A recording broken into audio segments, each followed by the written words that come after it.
grandes de contact center del Estado español. Una empresa que nunca ha tratado bien a sus trabajadores, qué raro, con continuas denuncias por parte de CGT por sus innumerables irregularidades. La gota que ha colmado el vaso ha sido que desde hace 3 años tienen el servicio del cliente de Iberdrola, en el cual volvió a contratar a los trabajadores con antigüedad cero debido a que no se realizó la subrogación con la empresa anterior como marca el convenio, con la ayuda impagable de comisiones obreras.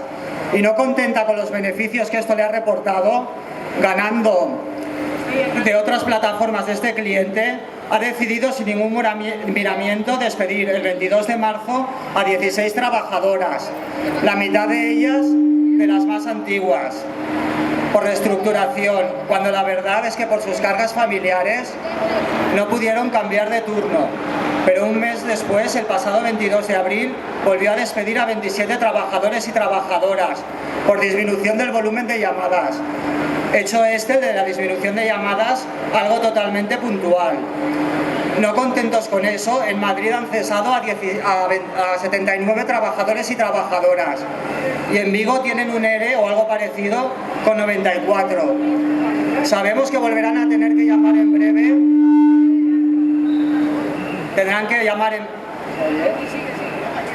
llamar en breve a una parte de estos trabajadores y trabajadoras, puesto que el convenio marca que no pueden volver a hacer contrataciones si no les ofrecen a ellos primero el puesto de trabajo, ya que algunos han sido despedidos por un artículo del convenio que así lo marca.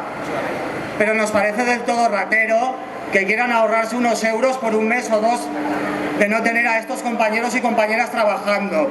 Eso sí les vuelven a llamar, porque viendo el rumbo que están tomando las cosas, las reformas laborales del PP y el PSOE y el convenio de telemarketing que firmó UGT y comisiones obreras les permiten destrozar vidas de un solo plumazo sin que esto tenga consecuencias.